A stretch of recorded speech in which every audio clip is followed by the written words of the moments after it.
Welcome back to the channel. D2 here, doing another astrophotography tip tutorial. Depending on how long it is, you can call it either. Today I want to cover how I plan targets. I started off with one telescope, eventually got a second telescope.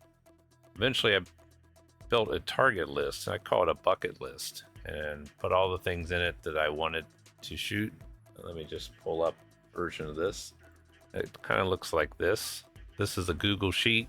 I eventually figured out like what are all the things I want to shoot. Looked around at images, looked at catalogs, made a list of all the various ones that I wanted to shoot, regardless of where they were, whether I had to travel to shoot them, or I could shoot them in my backyard, or they required different types of telescopes. I'm going to make this template available. There'll be a link in the description that you can pull this down and you can build it out the way you want. I wanted to show how it's put together. I'll show how it is completed first. Here's my target list. I've gone through all the various catalogs and put in the ones I was interested in. So you can see I got like 300 targets. I also have it loaded up by what I consider the most common ID. That might not be the most common ID. It was the one I could find the easiest. And then if there was a secondary ID, I put that in here as well. I did that because some of the software I use, you can find it by one or the other. I also put in a nickname for each, and I put in the type of target. So you got galaxies, nebula, the things I like to shoot. This list can be whatever you want it to be, and I'll show you how to do that on this sheet. And then after I got all the targets in, or as I added them, I put in my ranking of what I thought, how important this target was for me to shoot. Sometimes you might get a time of year where there isn't a extremely, I'll call it sizzling target that you want to shoot, or hot even, and you have to go deeper into the stack of things that are available to shoot. I did my own ranking to personalize it to me. Some people have different opinions of what targets are. That's how I did it. And then I also needed to keep track of whether it was a north or south transit at my location. Oppositions, altitudes, I think opposition specifically.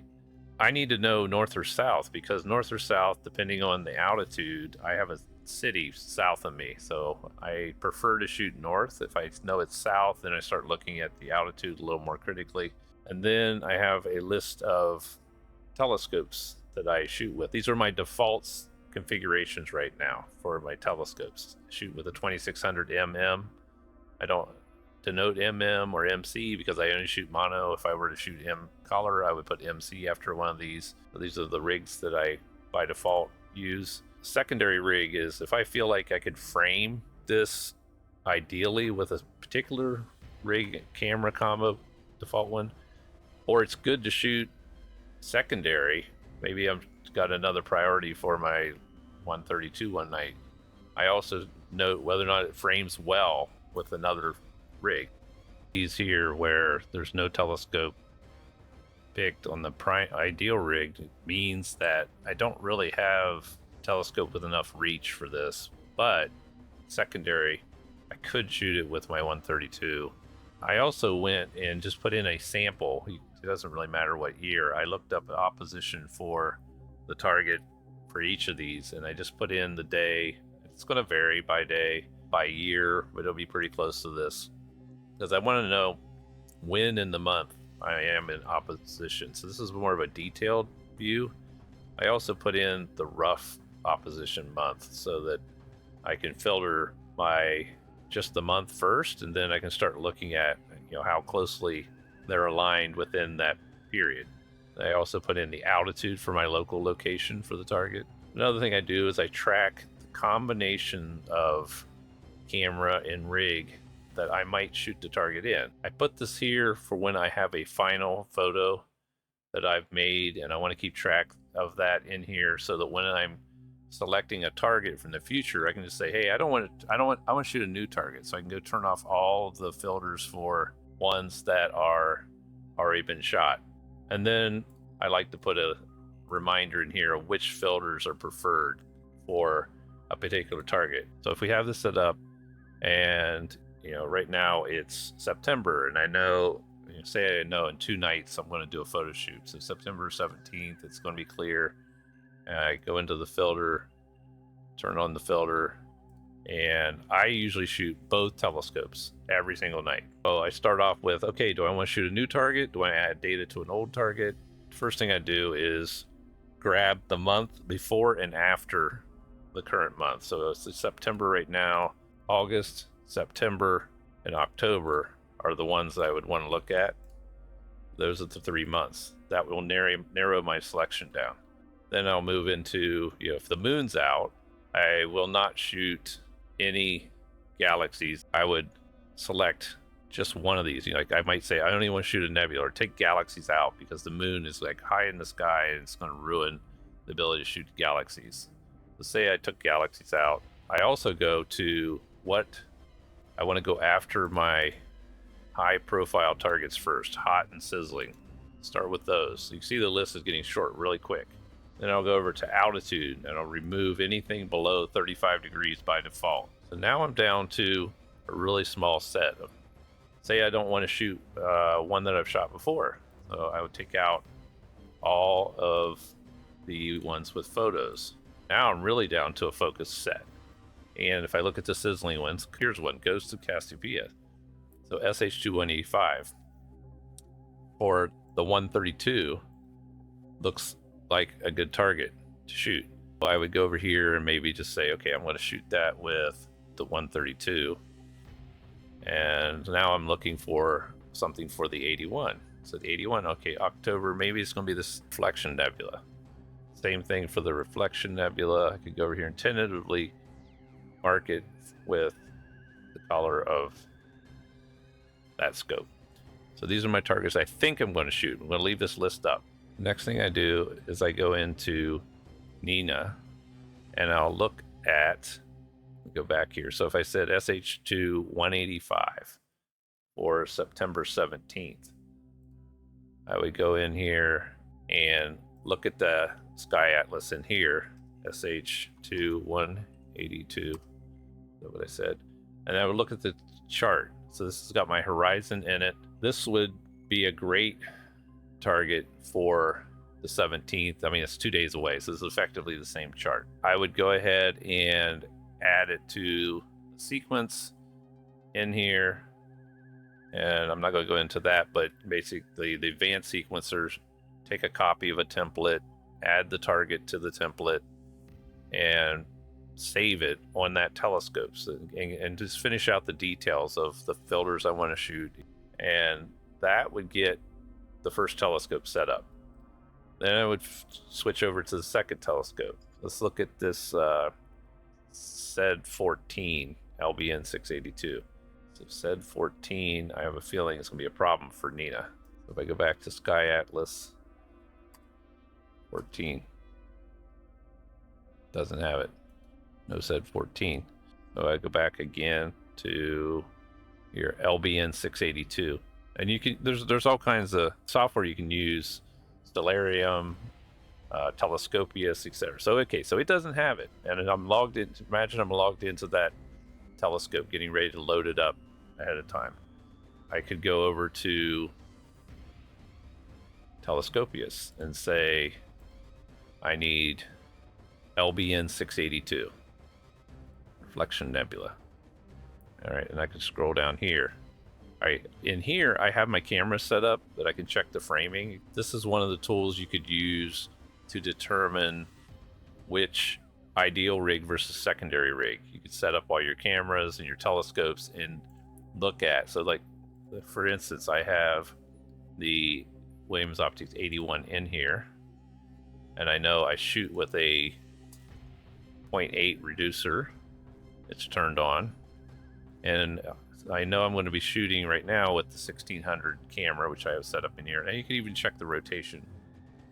This is the field of view I would get, so I could look at it this way.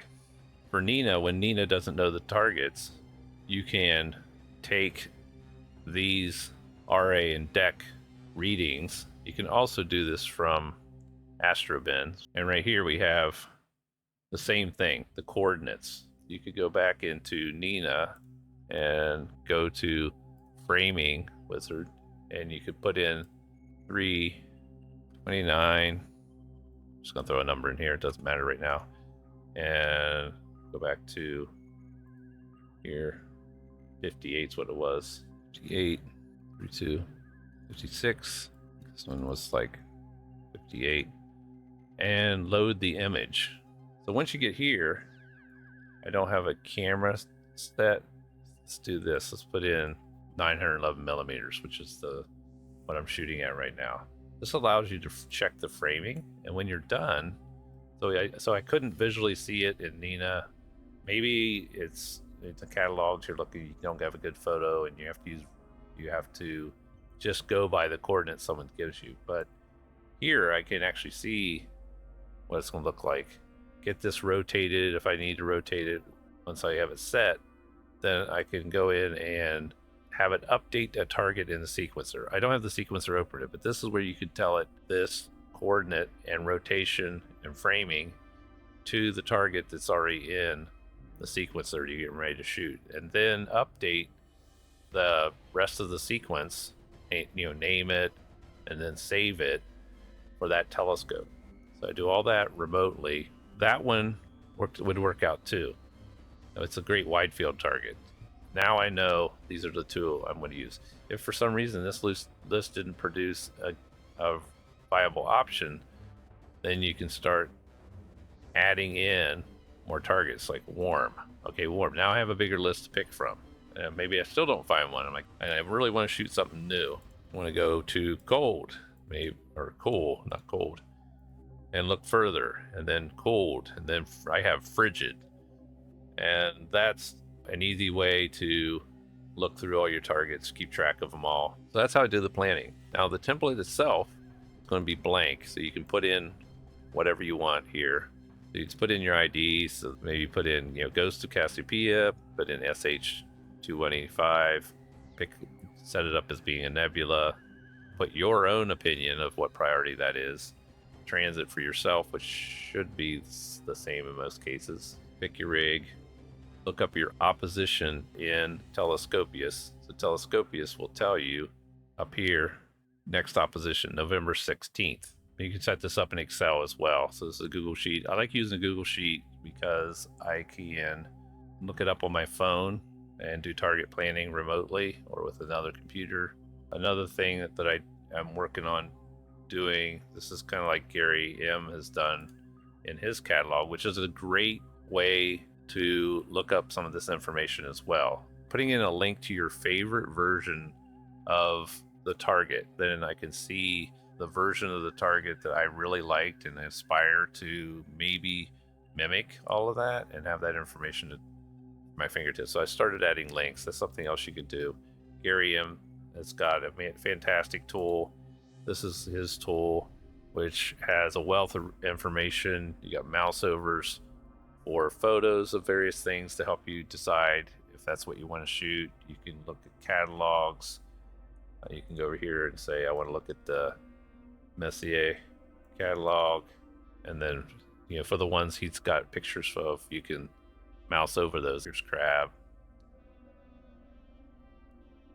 So this is another great way to research it out, and this is an advanced tool for planning that you could just use out of the box instead of building your own. But what I found is this is like the encyclopedia of shooting bucket list. It's overwhelming when you're trying to plan in your day-to-day. So I'm basically taking a Cliff Note version of a tool like Gary's put together just for day-to-day planning. I will get into how I do shoots from this list maybe in another video, but for now, I hope this helps everybody build a list, think about all the things you want to shoot.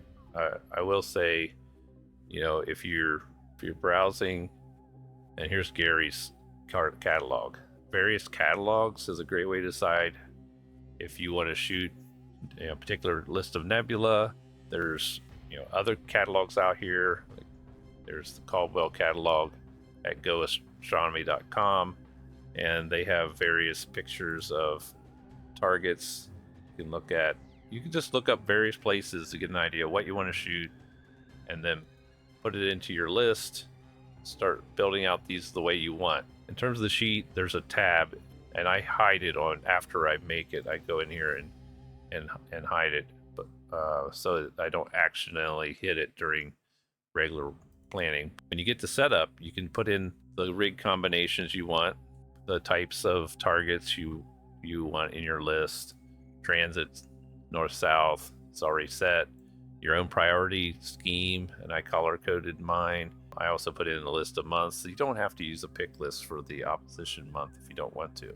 Once these are set up, they're mapped to these lists here, so they'll just show up, and you can change the colors of these inside of here. So for instance, on this one here, this is Google Sheets. So if I wanted this one to be yellow, I could make it yellow. You can change this range to be whatever portion of that list you want it to be. Opposition month's already set. I use the temperature scale kind of in here. Cold months, spring months, warm months, and like neutral months. Just a visual representation for me. Not that I need it. And then opposition, I would put in, whatever date of the opposition. So it'd be October 17th. Now it knows the year, so it'll put the date in there for you. And say the altitude was 45 degrees. And then if I had taken a photo, it's just a checkbox. Check it on or off. Type in my filters. You can put a notes field farther out. I don't have notes on here. I do notes by when I actually do my shoots. So once you have the template, you want to set up your pick list first. Make sure all of these show properly. And once you're done, take this and drag down a number of rows. It gives a whole bunch of rows, so you can start filling out your information. Then each of these will carry forward. So you don't want to do that until your pick lists are the way you want them, at least initially. It's kind of a pain to go back and fix them. If you change one, you can do an individual column and fix the pick list and pull it down, but it's not going to remember your values. So you sort of want to get locked in mostly with what you're going to be using the planner for. I mean, it's a basic tool. It's not like a full-fledged database. Anyway, once you're here, I think you could see how quickly I can plan my targets. I also can think ahead, look at, maybe start thinking, oh man, I really want to shoot the little dumbbell. When's that? Oh, October. I need, maybe you want to look out for a couple targets to go to a dark site. You plan ahead, like how many targets you might want to shoot for that by picking your opposition month, picking your altitude. Now the altitude is going to change if you go significantly far away from it, but high altitude targets aren't going to be fine for other locations. So that's all I got to share today. I hope this is helpful for you if you decide to use the template or build your own template, and that this gives you ideas and inspirations and helps you effectively plan out all your targets. As always, if you like what you see, please consider liking and subscribing. And clear skies to everybody. Thanks for watching. Take care.